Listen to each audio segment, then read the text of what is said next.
Hi dear student, पिछली बार हमने हमारा इम्पोर्टेंट ऐसा वीडियो कंसीडर किया है energy in a damp LC oscillation. उसको हमने डैम्प ऑसिलेशन इन एलसीआर सर्किट और आरएलसी सर्किट कहा था। बहुत इंपॉर्टेंट ऐसा वीडियो है। एनर्जी की वैल्यू क्या होती है, डैम्प ऑसिलेशन इन आरएलसी सर्किट का डिफरेंशियल इक्वेशन कैसा होता है, वो हमने आपको समझा है। और आज जो है वही एलसीआर सर्किट का इम्पोर्टेंट जो पार्ट जो है, बहुत इंपॉर्टेंट ऐसा है। ये जो हमारी जो नीट एग्जाम हुई है इस ईयर की, उसमें वो उस आर्टिकल पे क्वेश्चन पूछा गया था और उसका हमने एक्सप्लेनेशन भी दिया है। उसका हमने आपको डिटेल समझा के दिया है, क्योंकि हमने नीट का एग्जाम का जो सॉल्यूशन है इलेक्ट्रोमैग्नेटिक इंडक्शन और अल्टरनेटिंग यूनिट पे जो 5 क्वेश्चन पूछे गए थे, उसका आपको हमने सॉल्यूशन दिया है, उसका वीडियो बनाया हुआ है। ओके, तो ये जो है दैट इज द शार्पनेस। हमारा जो आर्टिकल जो है वो है sharpness of resonance. Sharpness of resonance. अब शार्पनेस ऑफ रेजोनेंस क्या है, हमें पता है रेजोनेंस कंडीशन क्या है। At the resonance means the inductive reactance is equal to the capacitive reactance. Okay, और जो इंपिडेंस जो होता है, वैल्यू ऑफ इंपिडेंस की जो वैल्यू रहती है और करंट का एम्पलीट्यूड जो रहेगा एट द रेजोनेंस पे, वो जो करंट का जो एम्पलीट्यूड है, ये जनरल इक्वेशन हो गया है, that is I0 that is equal to R square plus under root XL minus XC. उसको हम omega L minus 1 upon omega C लिखते हैं। I0 that is equal to E0 upon under root R square plus omega L minus 1 upon omega C. और at the resonance XL equal to XC होता है, ये XL होगा, ये XC हो गया है। Means omega R L that is equal to 1 upon omega R C. Omega R L that is equal to 1 upon omega R सी।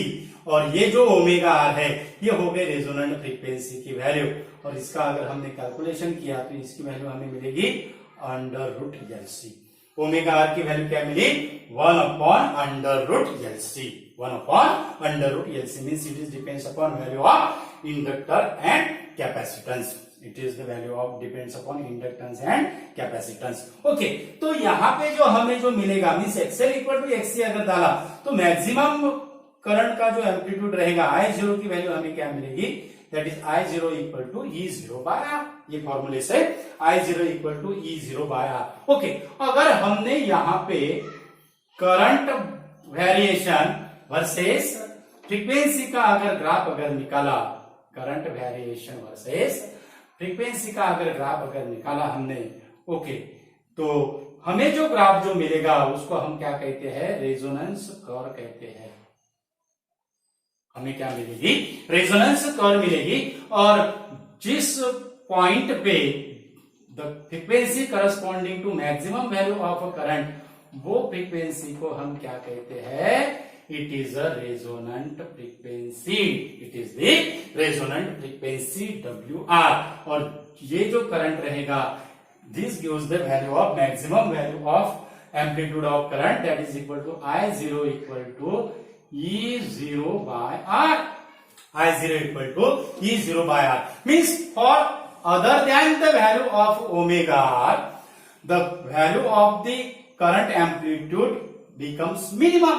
ये value छोड़ के दूसरे कौन से भी अगर वैल्यू अगर लिया हमने फ्रीक्वेंसी की, तो उस पे करंट की वैल्यू क्या होगी, मिनिमम रहेगी ये वैल्यू से। ओके, तो हम ऐसी वैल्यू चूज करते हैं। यहाँ पे जो पावर जो होगा, फिर पावर यानी I0 स्क्वायर R होगा। तो यहाँ पे जो पावर जो मिलेगा हमें, वो मैक्सिमम पावर मिलेगा, यानी यहाँ का जो पावर है वो हम P मैक्सिमम लेते हैं। हम क्या लेते हैं, P मैक्सिमम लेते हैं। अब हमें ऐसा पावर चूज करना है, ऐसे करंट का एम्पलीट्यूड चूज करना है जिससे ये पावर से हमें जो पावर मिलेगा वो क्या होने को होना, हाफ होने को होना।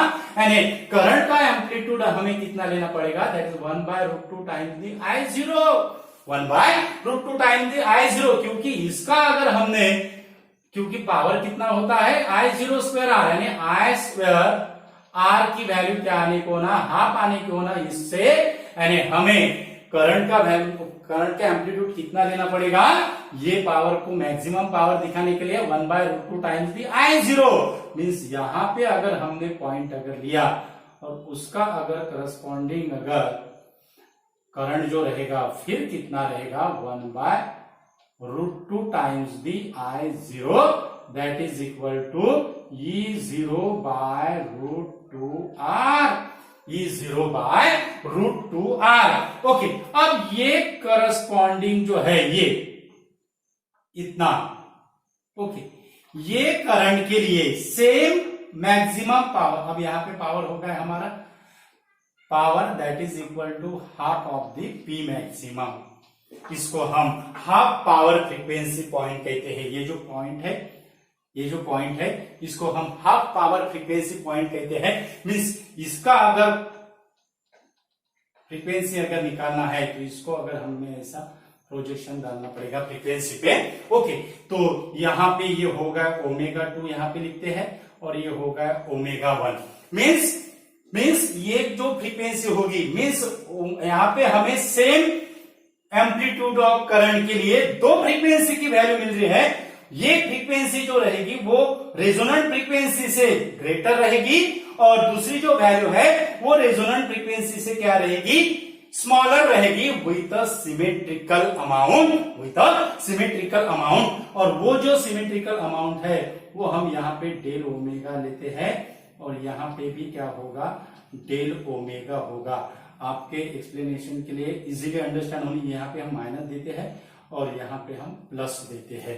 ओके, तो अब यहाँ पे ये क्या होगा, ω1 हम कैसे लिखेंगे, ω1 that is equal to ω/r plus del omega होगा और ω2 इक्वल टू क्या होगा, ω/r माइनस डेल ओमेगा होगा। ω1 ω/r plus del omega, ω2 ω/r minus del omega. और उसका अगर हमने दोनों फ्रीक्वेंसी का अगर हमने डिफरेंस अगर लिया, दोनों फ्रीक्वेंसी का अगर हमने डिफरेंस अगर लिया तो हमें क्या मिलेगा, दोनों फ्रीक्वेंसी का अगर हमने डिफरेंस अगर लिया मीन्स ω1 माइनस ω2 अगर किया, ω1 माइनस ω2 ये तो 0 हो जाएगा, डेल ओमेगा माइनस प्लस हो जाएगा यानी ट्वाइस डेल ओमेगा मिलेगा। क्या मिलेगा, ट्वाइस डेल ओमेगा मिलेगा। ω1 minus ω2 that is twice del omega and this del omega is the bandwidth of the circuit. ये जो है ट्वाइस डेल ओमेगा, इसको हम क्या कहते हैं, बैंडविड्थ ऑफ द सर्किट कहते हैं। इसको हम क्या कहते हैं, बैंडविड्थ ऑफ द सर्किट कहते हैं। यानी बैंडविड्थ ऑफ द सर्किट कितना, कहां से कितनी वैल्यू होगी, ये यहां से इतने ट्वाइस डेल ओमेगा, यहां से इतनी होगी ट्वाइस डेल ओमेगा, इतना ये होगा हमारा बैंडविड्थ। ये जो है bandwidth that is a twice del omega. ये कितना है, twice del omega.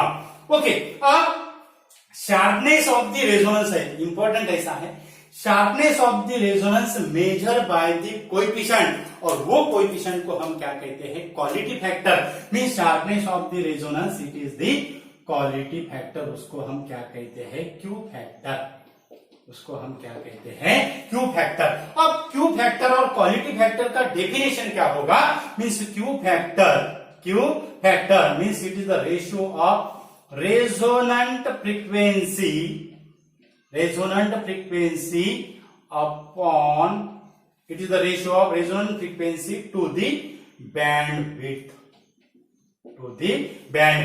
Resonant frequency omega r upon twice del omega q, that is equal to omega r upon twice del omega. इसकी डेफिनेशन कैसी होगी, it is the ratio of resonant frequency to the difference in frequency which is taken both sides of the resonant frequency, which is taken from the on both sides of the resonant frequency. At each frequency the amplitude of current is 1/√2 times the amplitude of current at the resonant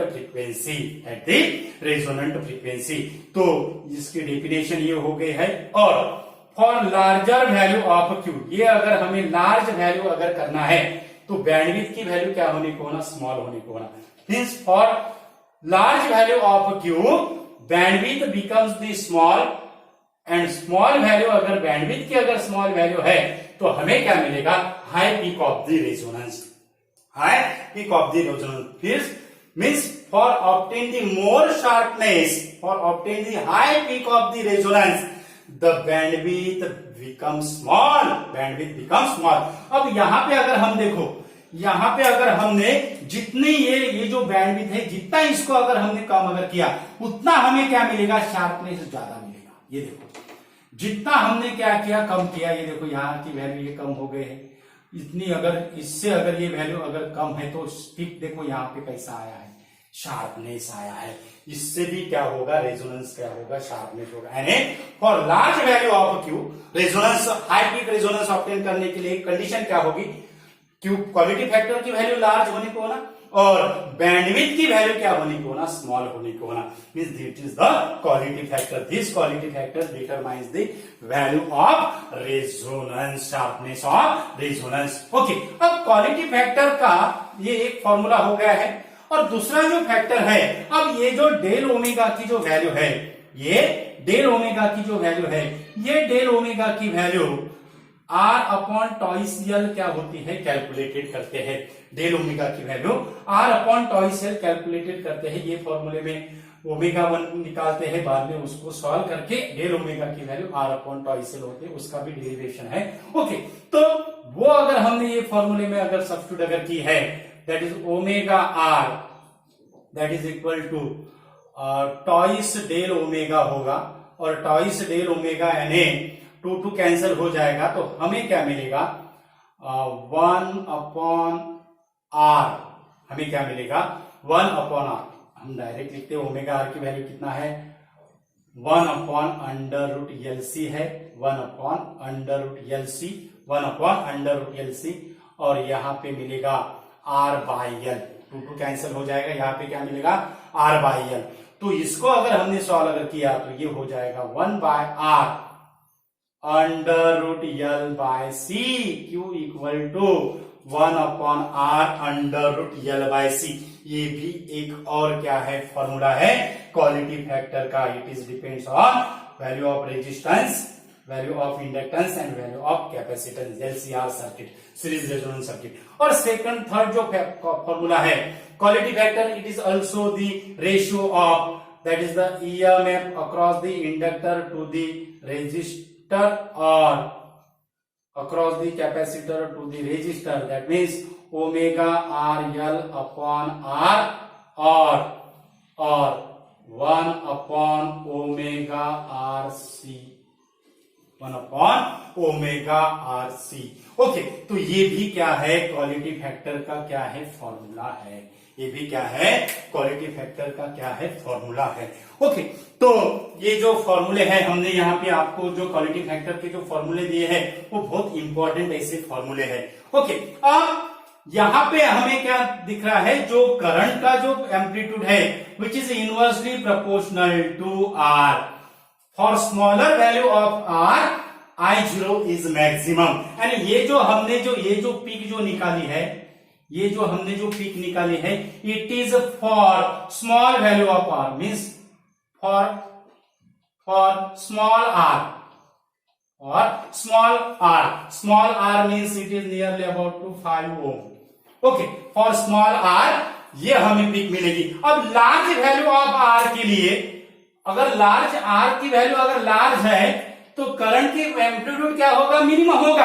यानी इससे इसका क्या होगा, minimum होगा। यानी जो point, जो corresponding जो पॉइंट होगा करंट का, अगर यहां पे अगर करंट का पॉइंट अगर मिला तो फिर कर्व कैसी होगी, लार्ज वैल्यू ऑफ आर के लिए, लार्ज वैल्यू ऑफ आर के लिए ऐसी कर्व होगी।